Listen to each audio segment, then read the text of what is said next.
Hi, it's Tamar, and welcome to the Lived Experience Practitioner Discrimination Diaries. Diaries have been started for me to document discrimination that's faced, by me as a lived experience practitioner. And what inspired the diaries is that at the moment I'm looking for pro bono legal support to, to help me to try and get these discrimination addressed. Sadly, I haven't been able to get that through my union, which I've heard is quite usual for other people who've experienced that, and they've only found that they've been able to take it further. If they've been able to access legal support that they've been in a position to pay for, or that insurances have paid, etc., etc. So I'm one of those lucky people who's in the boat of basically I've got nothing that will cover the cost of that. So there's no way for me to access that at the moment. Anyway, you're probably wondering, why the frick you sat there with like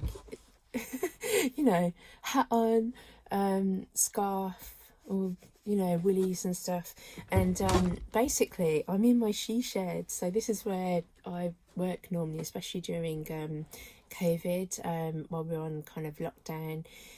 So I've got this little summer house thing that's in the shed. It was full of DIY wedding stuff, and I've basically managed to clear a little path,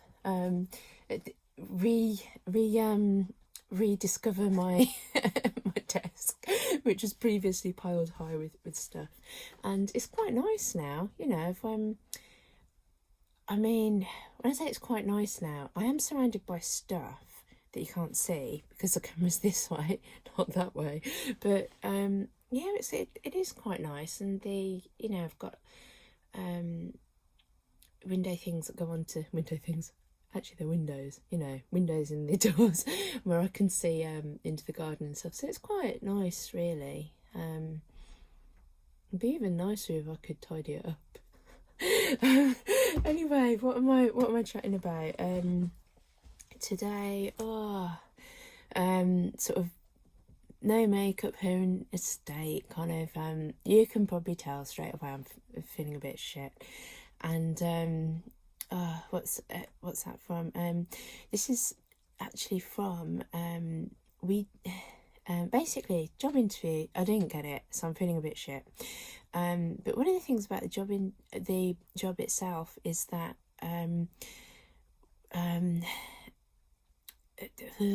because of the discrimination that we face, there are very few opportunities to ever even apply for. When you apply for a job as a lived experience practitioner, because there are so few jobs around for anybody to go for, what you find is that the competition is so great. So I think there were sort of roughly about 80 people that applied for this, so straight away it's really difficult. And also what I know is that there's some absolutely amazing talent with lived experience practitioners. So for this job, I'm trained up to master's level. There are people who were going for it who were they've got their PhDs, they've had a lot of experience, so even though I've got a master's and I've been co-authors on research papers, and I've worked in research since I was about 19. I am a lot older than that now, by the way, in case you hadn't guessed. So it's really, really hard to get anything. So even with so many people applying, I was able to get a job interview. So I think there were about 6 people that were interviewed, so I wasn't successful. So obviously, kind of, I'm gutted about that. Someone else I know that has practically finished a PhD is kind of didn't get it as well, and so just kind of like, I know that some really, like, you know, there's some really good people that have gone for it, obviously. And the other thing that I'm thinking of is that, you know, it's the equivalent, this research post is the equivalent to a research assistant. So what you're finding is that the people that are kind of, you know, probably way over what you consider overqualified, or, you know, will get to will be going for this because they can't get the posts that they are qualified or able to do. So there's barely any assistant researchers posts. You know, researcher posts, you can barely find them. You know, if you're, you know, primary investigator, good luck on that one. And that's because a lot of the, you know, again, it comes down to discrimination, structural discrimination, where when it comes to you know, participatory research or research into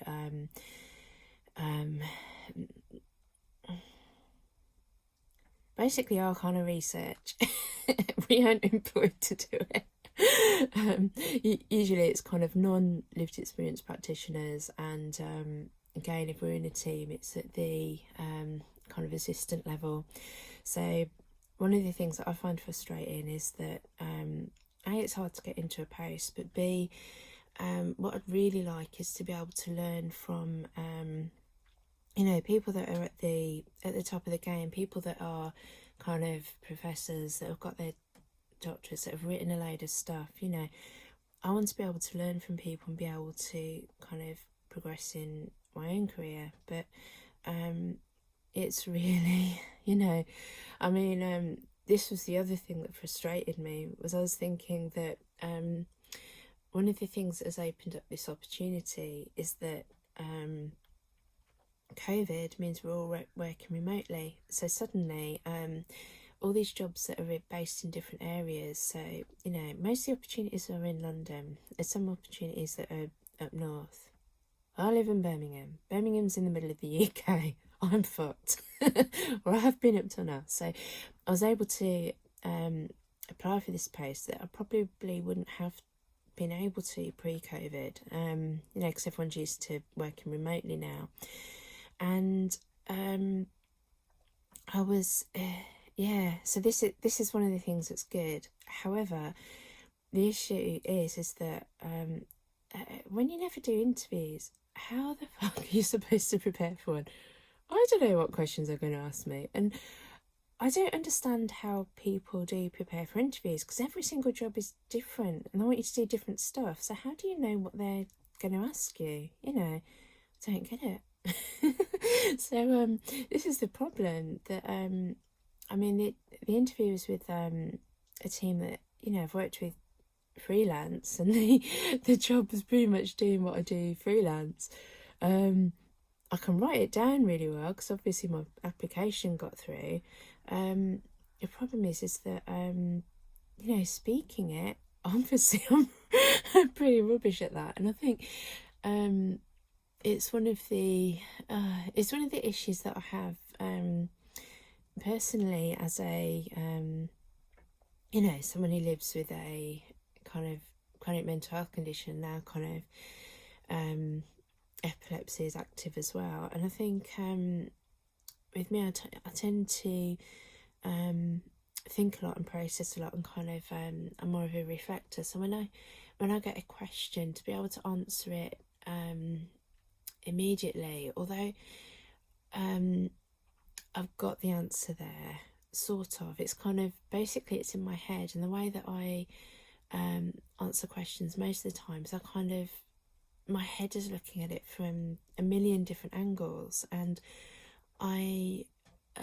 it's kind of reflected in my speech, so it would go sort of almost in circles. And I think anyone who's watched the, you know, these diaries that I've made so far would probably find that, and it's probably why a lot of people would struggle to listen to them, because you know, my thought to speech isn't the best. I think sometimes I can catch myself going around in circles. I can hear it, and I can't kind of control that. Part of the way that I do control that is when I'm writing, for some reason the thought to text flows really well, and I think part of that is the slowing down process that you have to do when you're going from thought to text, if that makes sense.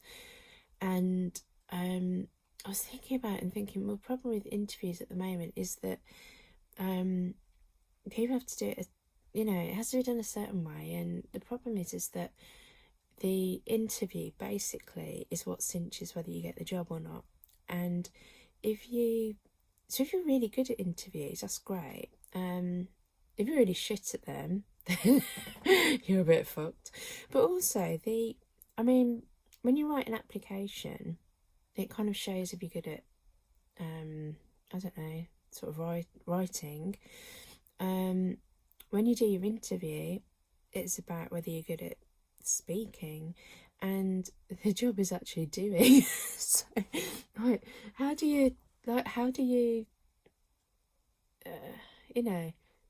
people who are good at doing a job will not necessarily when it comes to applying for a job and kind of like writing, I'm good at the writing bit. I can normally get kind of interview, although I'm saying that, and I'm I never am able to apply for jobs, so yeah, but I can write, but I can't do this interview bit.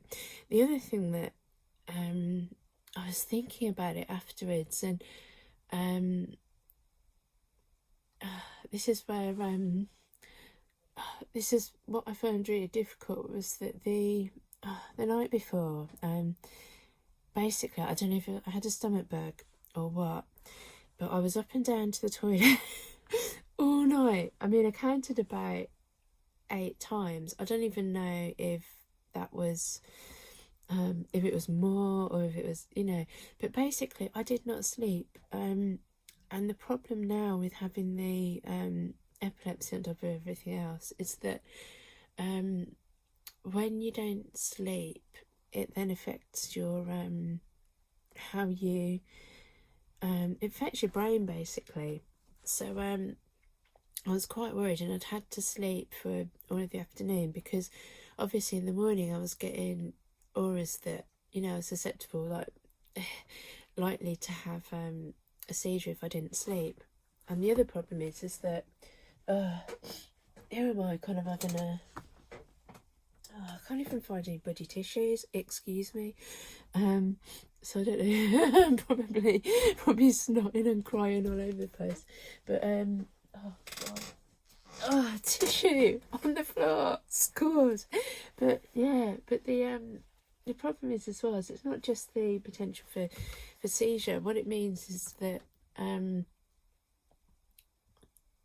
my brain's just not working like it would work normally. So it means you don't, you kind of basically it's like having a whack across the head or something. I don't know how to describe it, but basically, your brain isn't at its optimal, so that can affect like your speech, and also how you hear things and how you process things, which, let's face it, is not going to be great for an interview. So there was that bit I found frustrating, because I thought, oh, that's another block, and like, how do I ever get beyond that? How do I, if that happens, what do I do? And does this mean that with my, with epilepsy having been triggered a while back, does that mean that because my thought process seems to be, interviews are stressful, right? So you're more likely to be that's more likely to trigger epilepsy. So then what do you do when you're, your thought process is a bit fucked? And the funny thing is, I thought, when I was doing the interview, I thought, oh yeah, I thought I was doing alright, actually. And I think part of me thinking I was doing alright was because I've been really worried about kind of basically not sleeping all night and thinking, oh shit, I might really embarrass myself here, kind of thing. You know, maybe I'll be going blank or not being able to speak like properly, you know. So actually I thought, oh, afterwards I was quite happy with it. I thought I've done the best that I can, and I think I was just happy because I was able to speak and answer all the questions. And I kind of, the thing with the questions was that you know, sometimes there's something scares you or you go blank or you can't think of something, but each question I felt like how do I describe this? It felt like part of me. It felt like part of the ethos or the way that I think or the kind of work that I do. It felt, I could feel it inside. I could feel it in my mind. I could also feel where it was processing and where I was thinking of something or where there was an answer, but it wasn't kind of downloading to my mouth. But for most of it, I felt like I did all right, really. I mean, obviously, all right, or even doing like a really good interview, if you've got a massive competition, it's always possible someone is gonna, you know, pull something out of the bag that's a lot better, which is fair enough. But on the feedback, it was kind of that some of it was quite unfocused or not. It's hard to speak. Or not giving kind of examples that were, you know, not examples. I think it's the detail, coming down to the detail that is relevant to, I suppose, like the post and what you're doing.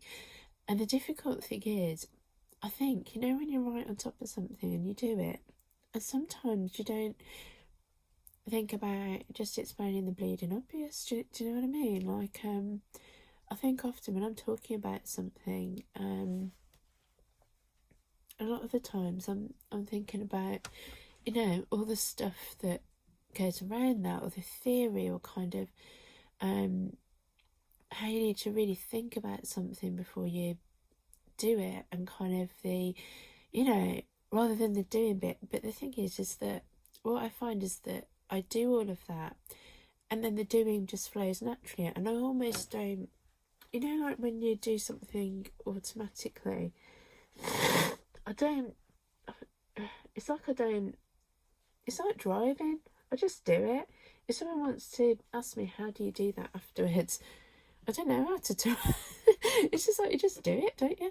And I realised as well, when, you know, when did like some, you know, you do these like bollocks exercises when you're at work and stuff, and one of them was you know, when you're doing team building kind of, I don't know, things, and one of them was where you had to, someone was blindfolded and you had to describe where they went, you know, what they had to do to pick something up, you know, give them directions essentially. And I realised actually I can look at something, but communicating to someone how to fucking get there, you know, I can get there, but telling someone else how to do it is not my strength. So, you know, it was only as I was like, you know what you say, like to your left or to your right or going a bit forward, and I think I was saying something like, oh yeah, it's just over there, and you know, stuff that is not helpful. So and I just realised then, I think, how hard I find it to describe stuff that I can see. I just kind of do it. So that's weird. It's like I'm some sort of person that reflects a lot and then does, and that the bit that's in between, I can't quite communicate. So yeah, and I was thinking to myself, how do I go past this? Like, how do I what would I do to, I mean, you can practice interviews, but if my head does not work in that way, like how do I how does that process change so that I can work with it? And what came up with was, I thought, well, I'm much better at writing. So for an interview process, I kind of understand that, you know, you've already done your application bit and that's the writing, and also people want to know that you know, you can have done your application and just basically ask people any questions or look stuff up and kind of, you know, people want to know that you actually know this, as opposed to I don't know, almost do you know what I mean though, that you actually know it, or you can speak it, but yeah. So what I was thinking was, like, when you're an interviewer, and I've interviewed people before, you'll be thinking about your questions, you write your questions down, and then you've got a space to, you know, where you think about where you write down the points that people have given. And it's almost like, well, why can't we just reflect that back to somebody, you know? Kind of, you go into an interview, I can understand you don't get the questions beforehand, although that would fucking help, you know. And when you sat there, like, waiting for an interview, it would have fucking helped to have those bloody questions and be able to look and think about them. So if you're a reflector, you can go in and you've got your points. But even then, I thought you could go in, and if when you go in, you were given those questions, you know, like if it's face to face, it'd be help to have the question, you know, exactly what the interviews have got. It would help to have that, so you can look down, you can read it, you can see it, you can absorb it. If you're not so great with you know, kind of hearing understanding, if you read and understand, that's great. And the thing is, what you've got to remember is, when you're working, a lot of it is like that. You'll be getting emails, you'll be writing stuff, you'll be, you know, I don't know, but what would help is if you can, even when you're conducting an interview, by the way, you will have your questions, and then you have to you know, you speak and you have that conversation. And for the conversation bit, although you're not analysing what people say, you're recording it, and so what I'm trying to say is that the interview process doesn't reflect the job that you know, that I applied for, which is kind of research. So and I was thinking about it, I thought, yeah, just, you know, if you have those in front of you, if you have like a blank space where you can put your points, and imagine like having those questions and just having you know, just even a few minutes behind. So this can all be part of the time that you've got. But, you know, if you've got like 5 minutes, 10 minutes for a question or something, but, you know, part of that time could be looking at the question. You know what the other questions are, you know, not to sort of overlap, and the points that, you know, you can just basically bullet points and points, and so that when you speak, you've got that kind of that structure that you can do. But if you're sort of, you know, if you're a bit fucked, you can't, like, I'd be talking, and I'd be halfway through talking, I'd be because I'd be answering the question straight away, and then as I speak, it kind of because of the way my mind's working and where it's, you know, looking at things at many different points, and like is that something I said I might find interesting, so I'll kind of like start talking about that. I forget what the fucking question is. So if you have that down there in front of you, because some of the times I kept having to ask halfway through, like, oh, what was the question again? Or, you know, that's not great really. If you've got it in front of you though, you can sort of prompt yourself back to it, and that would be a help. So that's what I was thinking of, because I was thinking, well, how do you, you know, you need an interview, you need to be able to talk to people. How do you you know, support people who either, particularly with mental health conditions, who think his brain is wired a little bit differently? How do you help with that? And that is something that would help me. It wouldn't help everybody, but it would help a lot of people, because there's a lot of people that have the kind of live with the issues that I live with, because a lot of us have got comorbid sort of epilepsy, or if you're kind of bipolar, or you can have intrusive thoughts, or like a lot of the things that I've got, particularly with a complex mental health condition. So yeah, I was thinking that. So it's all sort of kind of like practical good stuff that I've thought of actually through this. One of the things that I find absolutely gutting is that with me and the kind of activism work that I do, a lot of it is kind of like what I'm finding is that things are being listened to in some, not everywhere, certainly not locally, but they're being listened to and making changes, like big changes elsewhere. I mean, the long-term plan, which has got it's actually got in there that this is the NHS long-term plan that's just come out.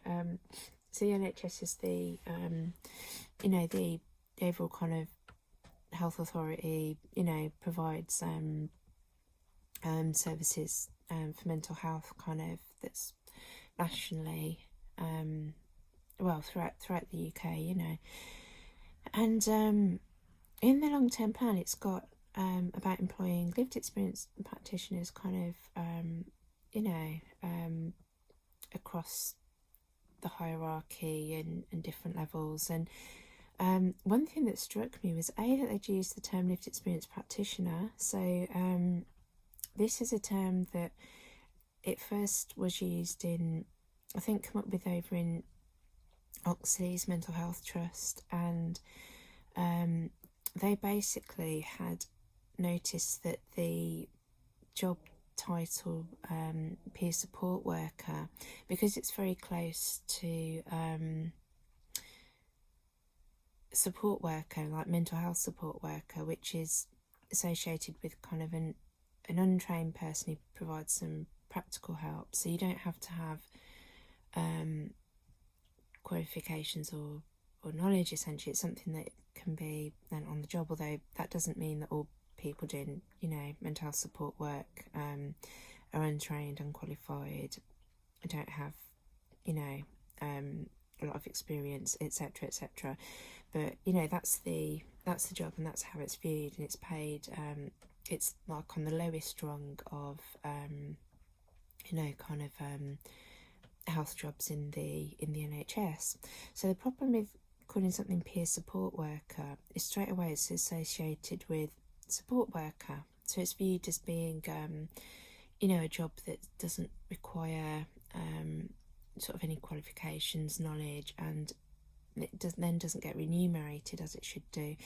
So a term was coined over there, and it mainly was associated with sort of peer support work, but also some of those people in peer support work who would go on to do more working more senior roles, or kind of like more management, supervision type roles, and by calling everyone sort of lived experience practitioners, it was trying to differentiate it as a discipline. So that had led myself, Mel Ball, and Fiona Sterling to do some research in 2018, and we called it the Lived Experience Practitioners Research Study. And the definition that we used was basically, it was an umbrella term, and it could be used it covered like all the disciplines of within the lived experience profession. So whether that was peer support worker, whether you were a lived experience consultant, lived experience researcher, the whole idea was that we were interviewing people who worked in a lived experience role. So that's why we called it Lived Experience Practitioners Research Study. So what I was really excited about was that term had been used, and the thing is, like, through social media we've really been championing this name and kind of it's particularly myself and a few other people, and what we found is that it's spread, you know, and now lots of people are using the term, and I know kind of like the etiology of that, and I've been a part of that, like a big part of that. So seeing that term used within the NHS long-term plan, it's like, oh my god, you know, I've been part of that, that will then be going, that goes out locally, so locally they have to follow it in the long-term plan to be able to draw down any money. And I'm like, well, fuck you, because I'm saying this stuff locally forever, for the last best part of a decade. You don't listen, and now you know, you go to the top and they listen, and then they make it part of the you know, you got to do this kind of thing, which I find sort of hilarious. It's like, you know, and also very sad, also very, very, very sad, because I live locally, so I'm a bit fucking screwed with work or being able to do interviews, or, you know, so I love seeing that things are influencing, that I'm influencing change. That's fucking amazing.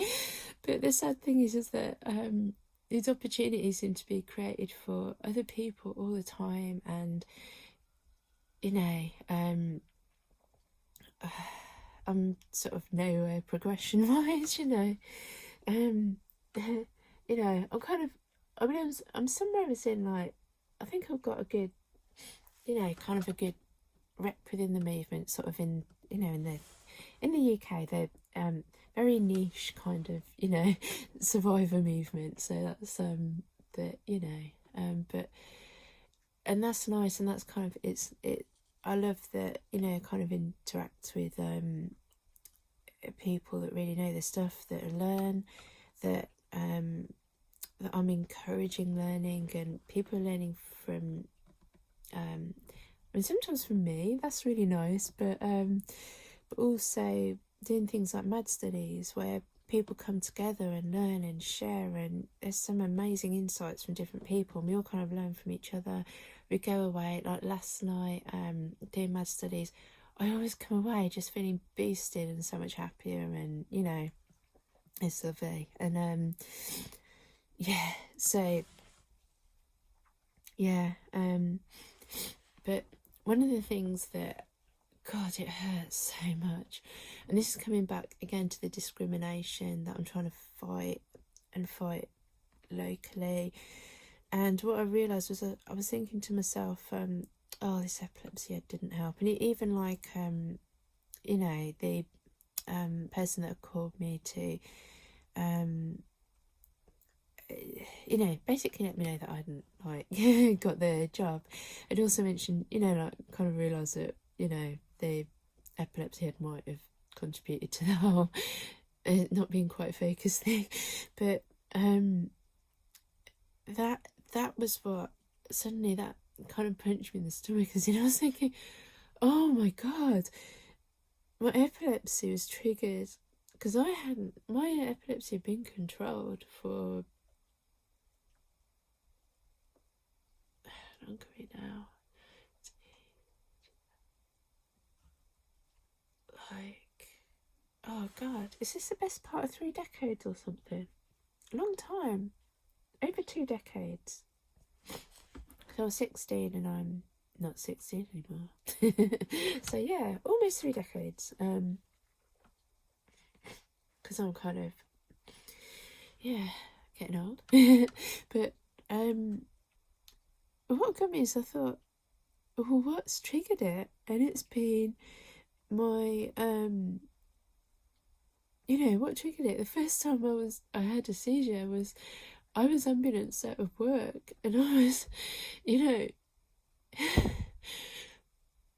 and I feel angry about, suddenly I felt so angry, and I thought, all of this stuff that's kind of like trying to fight this discrimination, it's now, I can see how it's fucking up opportunities. I mean, when I first had that seizure, and it was really, really bad seizure, it took me It took me a good sort of 3-4 months to recover from that. And again, it affected my cognition, my speech, my kind of writing. Like, it just wasn't right, And I was so angry because there were like, I think 2 PhD opportunities that had come up that had got sponsorship, and I wasn't like, I applied, but I wasn't in a, actually 3 PhD opportunities, but I kind of wasn't, just, I couldn't even, this is when things are bad. If I can't write, that is, because that's what I can do generally. If I can't write, I'm really fucked. There's really like a problem. So, and I couldn't translate what I needed to translate into writing. So again, with those, even then, I managed to make a first stage with one, but even then, I've not been able to do that. And I've known when I've handed things in that they're just not right, and it doesn't reflect what I want to do, and it doesn't reflect my ability. And normally I can do that in writing, which has been so frustrating. But I think what's got to me, and again made me so angry, is that the way discrimination locally and fighting for that and trying to get through that, it doesn't just impact on me locally. It then, I'm blocked from opportunities locally. Actively blocked in a lot of it's been active, it's been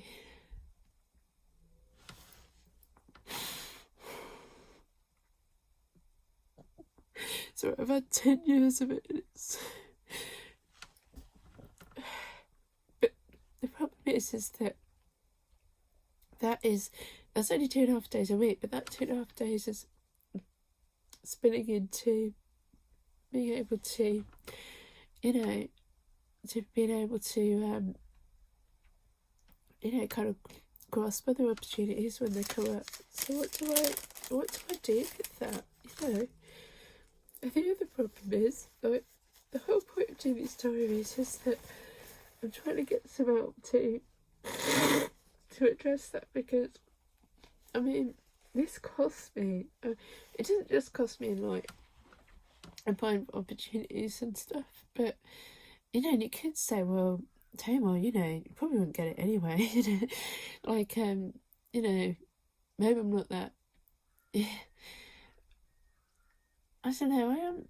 It's not that I'm not good, but there's a lot of competition. There's a lot of like amazing people who who also work really hard, who also are fighting discrimination, and there's, I don't know, I just feel like there's always going to be someone better than me, because surely there is always someone better than you. There's always someone, who can, you're never ever going to be the best person in the world at something, let alone the best person in the UK, kind of, let alone the best person applying for a job, sort of. Do you know what I mean?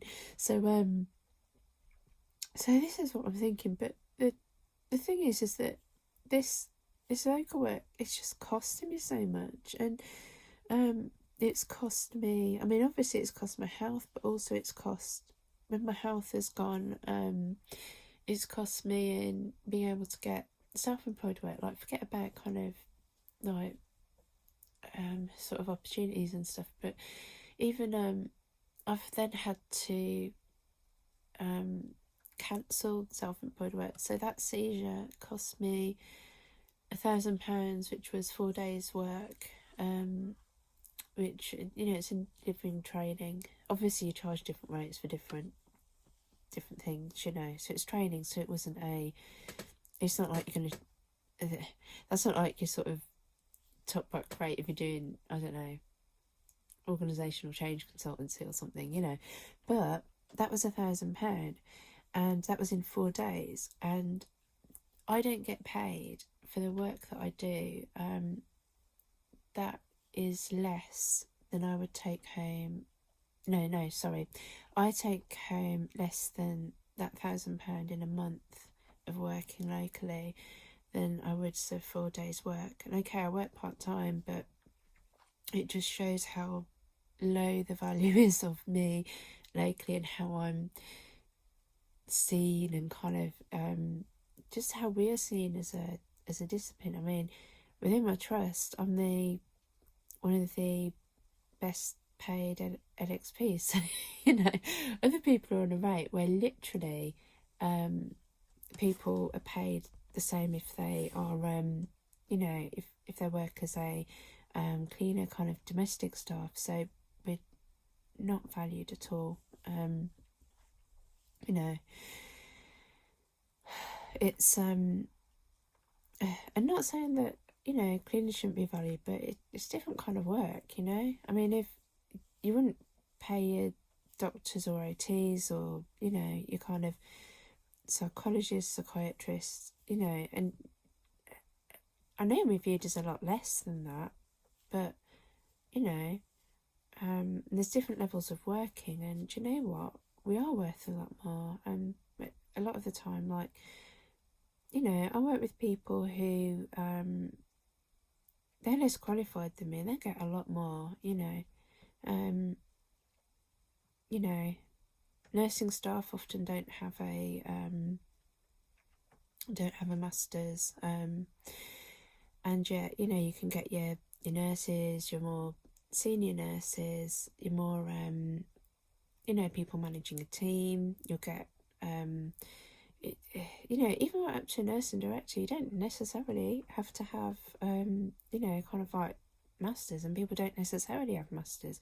Some people have got doctorates, but what I'm trying to say is that I'm stuck well below, and the thing is that job still needs doing, the higher up job.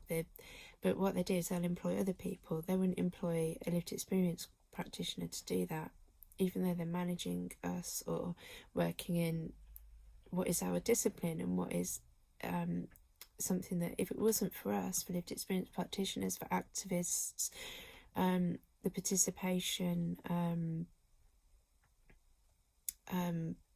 work that's done within mental health trust, it just wouldn't exist. It's only from people fighting, particularly in the 80s, from the 60s, but particularly in the 80s, that has even sort of created this. So why then won't you employ us? What the fuck? So even with this job that I've gone for, I was thinking, well, again, it's like the lowest in the team, and part of it is just that we're just not employed. So what do you do when you get a job that that is close to your qualifications, or kind of, sometimes it's a bit less than, but you're going to be fighting against people that are way more up the ladder, sort of in education or experience. But it's because they're having to go for jobs particularly that they should be being employed at a higher rate, and that's for everybody. That's kind of even the intro level jobs.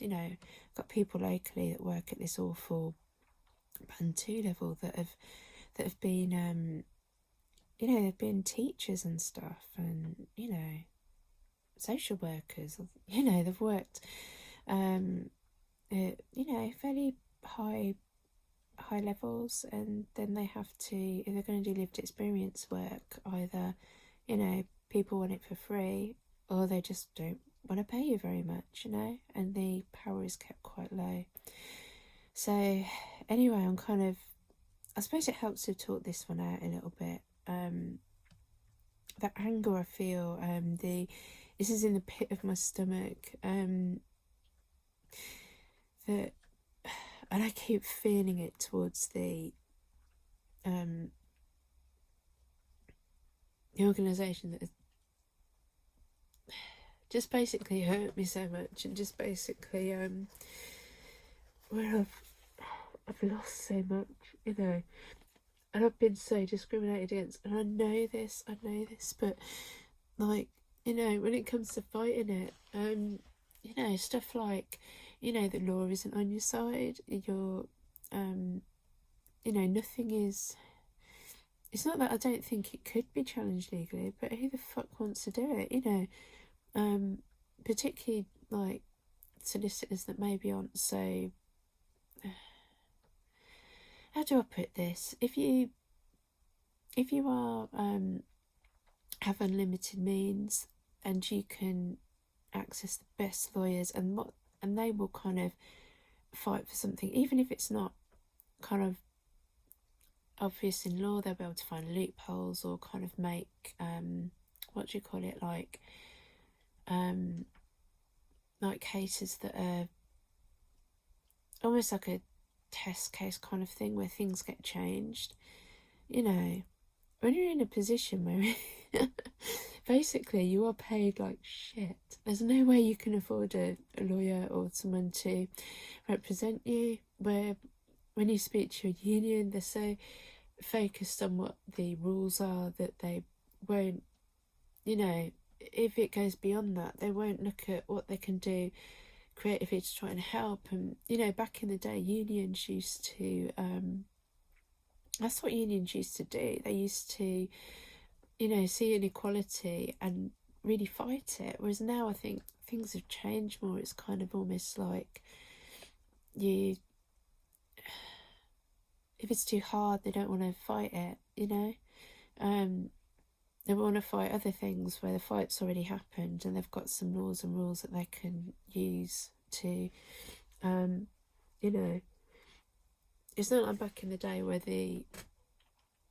those rules and laws weren't there because no one had fought for them, you know. So basically, you know, as a lived experience practitioner, I'm pretty fucked because, you know, union doesn't understand it. They don't want to help. They can't. I can tell from when I try and communicate something, and I can only communicate something to my because they've got their own laws, their own rules, where you can only communicate to your rep. Your rep communicates to someone else. That one communicates to someone else. That one communicates to someone else. So they only have that kind of flow of command sort of thing. So they don't. I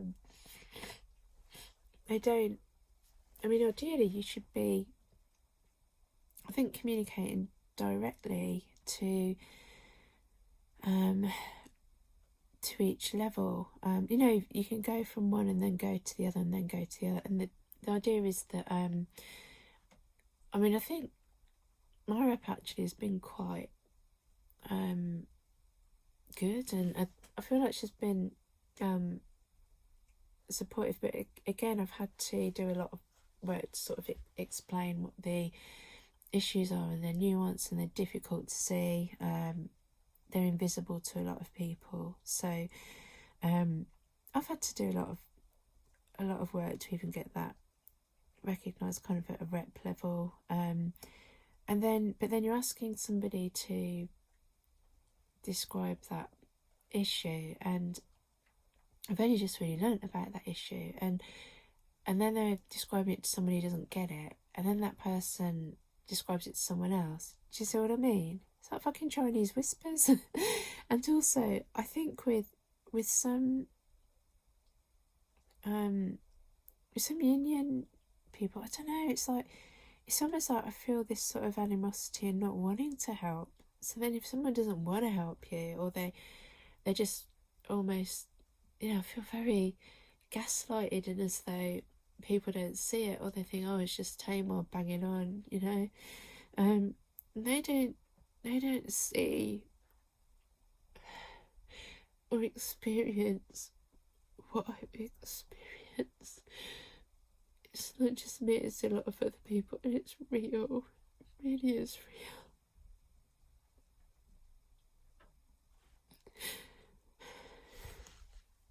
Like, I think that's the hardest bit of fighting stuff, where you're trying to get people to see what's invisible or acknowledge it. You're very much relying on people who don't have to, who are, you know, kind of like all the rules are for them, they're not for you. You're relying on their goodwill, and I'm very lucky that in some ways that there have been people who have been who've understood or been there for me, or they've done kind of what they can, I think, but it's not enough, and it hasn't changed anything. So then it's not enough, is it? You gotta change it. You gotta make it okay for people, and if your service is to if your service is provided for people with mental health conditions, if people with mental health conditions are your customers, supposedly, we're not customers. We don't have enough sort of power, kind of purchasing power. We don't have other options, basically, so it's not a good comparison, but essentially that's what we are. And if you don't have a good view of your client group, or kind of respect them enough to want to employ them, or be it's not good, is it? But anyway, I'm a bit talked out now. If I've been going round in circles, fuck it. That's why I haven't got the face. Like, it may be that nobody ever listens to this. I don't care. I've spoken what I needed to speak, so yeah, I feel, yeah, hopefully it'll help someone, because there'll be other people in this position too, so bleh. Anyway, I'm gonna shut up now. My husband keeps calling me. God, he's so worried, because every time I get a knock, he's worried that because of what's happened this year, and ending up in a psychiatric ward, because basically I took 2 overdoses, because it's really difficult saying that, because again, I haven't taken an overdose since 2005. No, that's a lie. What I mean is I hadn't been in a psychiatric ward since 2005. So what I'm trying to say is that I haven't been at that level of illness. I'm not normally illness. I don't know what to fucking call it. Vulnerability, whatever you want to call it.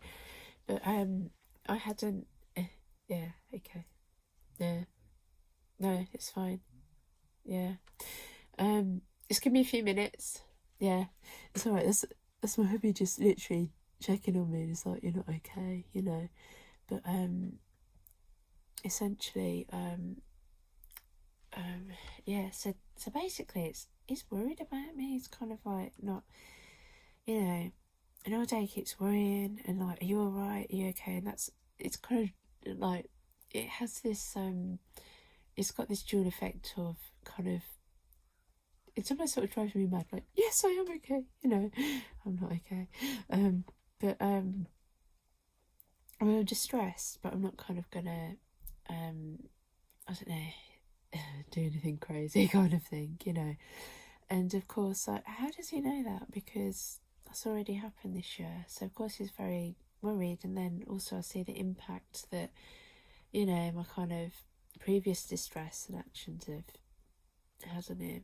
Not that was done to hurt him or anyone else. It was just kind of, I was just in a position where I couldn't cope with that distress anymore. It's too much. It was too big. I just wanted a rest from it, and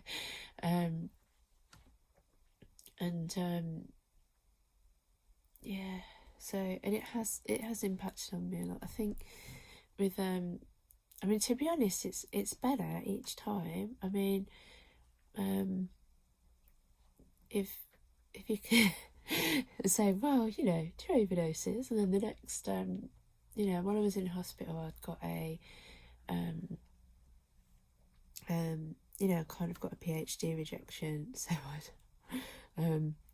yeah, self-harmed pretty profusely. And you know, so I was just at my absolute lowest point there, and you know, so to get another rejection was just really, really difficult. Oh, please excuse me. Oh my god, I'm so sorry. But cover my nose. But no, what I'm trying to what am I trying to say? Yeah, so this time I'm in tears, I'm upset, but you know, no overdose or kind of massive self-destructive behaviour or anything. This is just me kind of processing it, and so I suppose I'm again being honest, and also I'm trying to, with these diaries, I'm trying to show the impact of stuff. So because there's not really places to see the impact of stuff. So you know, if someone else other people will go experience these things, but it's not really what we talk about. I mean, it's to be even going for a job, because you know you don't particularly want to say, and then oftentimes you feel some almost a shame, you know, if you kind of get a job and you know that there's a lot of other people out there that aren't being employed.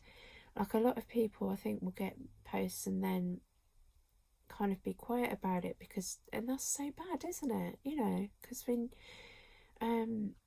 need to celebrate people getting these things, but the part of this is all this discrimination where it creates these situations. So you know, that's another like thing about it. But anyway, I'm gonna shut up now, because I think, looking at the top, 57 minutes.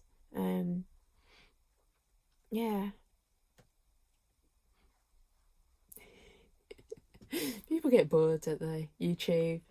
Yeah. 5 minutes, flick over to something else. Yeah. Anyway, I'll shut up and I really will finish. And yeah, hopefully the next one I'll be a lot happier or something. You know, I'll kind of I did think to myself, well, what made me feel happier? And then I thought, oh well, you know, I keep banging on about writing a book or something. I'm good at writing. I'm really good at writing, actually. And you know, I should, you know, if no one's going to employ me, why not do something I'm good at? You know, I'm not being paid anyway, so you know, writing for, it could be for blogs, it could be, you know, even on my own site, I can put stuff, you know. Why don't I do it? Why don't I do stuff that I'm really, really good at?